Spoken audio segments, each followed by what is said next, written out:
Hi, and welcome to this week's edition of Spotlight on the Arts. I'm Carrie Seidman. I'm here with the Sarasota Herald-Tribune art editor, Jay Handelman, and with our usual long list of fun activities in the arts world that are happening. It could be even longer than what we're going to talk about, but we want to have time to I'm talk. sure it is, but they only allot us so much time. Right. Well, it's the internet. We could talk as forever, but... But no one would be listening. Right. So, with that said, Jay, you better get started. Okay. So the first thing we're going to talk about today is the season opening, or the winter season opening, of Oslo Repertory Theater with The Great Society. It's Robert Schenken's sequel to All the Way, about Lyndon Johnson. And which they did last year, right? All the Way was last winter, and it turned out to be one of the most popular shows that the Oslo has ever staged, maybe aside from the musicals that they've been doing in the fall. So they're doing the sequel, and an actor named Matt DeCaro is playing Lyndon Johnson. Unfortunately, Nick Wyman, who played him last year, was not available. He has another role coming up, which we haven't heard about yet, but we're eagerly waiting to hear about that. But this play picks up right where All the Way ended, which was with Lyndon Johnson's election, full election in 1964, and carries through his whole full term when he decided not to seek another term because of protests about Vietnam War and stuff. But it's all about his efforts for a progressive domestic agenda and more civil rights actions. A.K. Matada, who played Martin Luther King last year, is back to play him again. It's expanded role because there was certainly a lot more activity in this play. So I'm looking forward to seeing that. It's going to be in repertory through April 2nd. So you might want to check that out.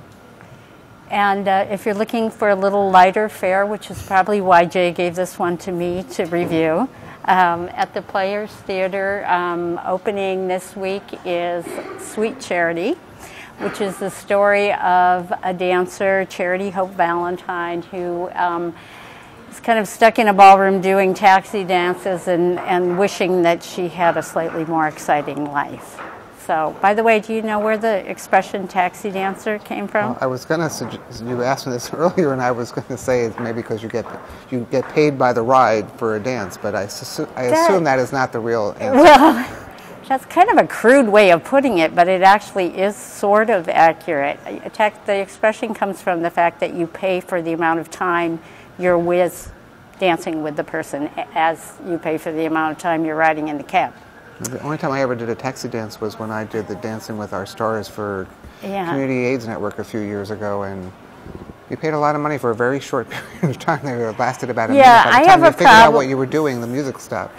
I have a personal problem with taxi dancing because I want people to want to dance with me without having to pay them to dance with me. So anyway, that's opening this week at the Players. Talia Byers is in the... Talia, I'm sorry. Yep, Talia Byers is in the lead role. She's done a lot of shows in the area and was actually in West Side Story at the Oslo last season. So she's a real spitfire of a performer. So well, I'm looking forward to seeing that Thursday night, and it runs through January 29th.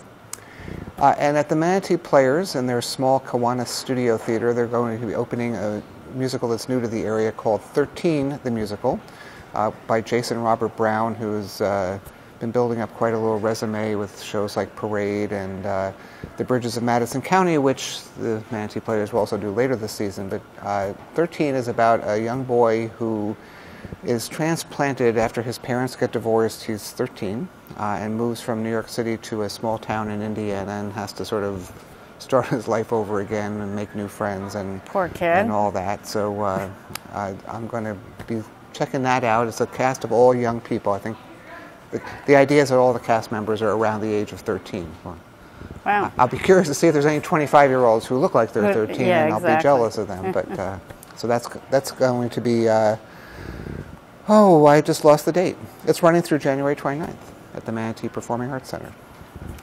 And at the Venice Symphony this Friday and Saturday, pianist Tatiana Riotman-Mann will be featured, and they're doing a program called Smetana, Defala, and Beethoven. And those are the names of the three composers whose works they'll be doing. Manuel Defala is Spanish, Bedřich Smetana? I'm sorry. Manuel de Falla is Spanish, Right. Bedřich Smetana is Czech, and Beethoven is Beethoven, and they're doing Beethoven's number 5. So that's Friday and Saturday night. That'd be great. And at the West Coast Black Theater Troupe, they're going to be opening August Wilson's The Piano Lesson. This is this second play of his that won the Pulitzer Prize after Fences. And it's set in the 1930s in Pittsburgh, and it's about a family arguing over an heirloom piano that has carvings of sort of their family history in the wood. And the brother wants to sell it to invest, I think, in a liquor store. What a scumbag. Well, but That's he's a trying to terrible raise idea. money to support the family in the future, and this liquor stores You make don't money. give away family heirlooms. And his sister, who Sorry. takes your point of view, Yes. wants to keep it because she thinks it's important to keep the family heritage in the family. And so it's a kind of healthy debate and a touch of spirituality, and it's one of my favorite August Wilson plays. It's the second time they've done it. And Early Dean, who was in the first production in, I think, 2004, is in it again playing Boy Willie, who's the brother. And Chuck Smith, who directed Ma Rainey last year, is back to direct this one. So you might want to check that out at the West Coast Black Theater Troupe through February 18th. And at the Powell Crosley Estate, the Powell Crosley Theater is doing an evening called Thrillers, Chillers, and Killers. Ooh. And if any of you played the game Clue when you were kids, this kind of reminds me of Clue, because they're doing actors will be featuring stories from classic writers in different rooms of the estate. Right. So instead of having, General Plum in the conservatory with a wrench, it'll be like Edgar Allan Poe in Gwendolyn's room, Right. with a raven or something. He's not with I a don't raven. know. Anyway, He's doing the Telltale Heart is what he's going to be reading, the Telltale Heart. Okay, sorry. And it's John Anyway, Devaney I who was does trying that to be really clever. well. I know. No, it was a good idea. It's a good idea. Anyway, it does sound fun. That runs through the end of the month, and Gary Mizzou, is that right? Gary Mizzou is the director for that. And they do a series during the year of different writers and have actors playing the writers reading or acting out the stories in these different rooms. So it's sort of like you wander around. It's such a cool space. It Anyway, is. the estate is so neat. So this is just a few of the things that we've got in this week's ticket section and online at heraldtribune.com/ticket or /arts. And we have more coverage coming in Sunday's arts section, which I feel like I've written most of it this week. It always is a cycle. I've been busy. Yeah, everybody's been busy. But there's plenty for you to read and online and in print, so we hope you'll join us there and join us again next week. Thanks. Thanks.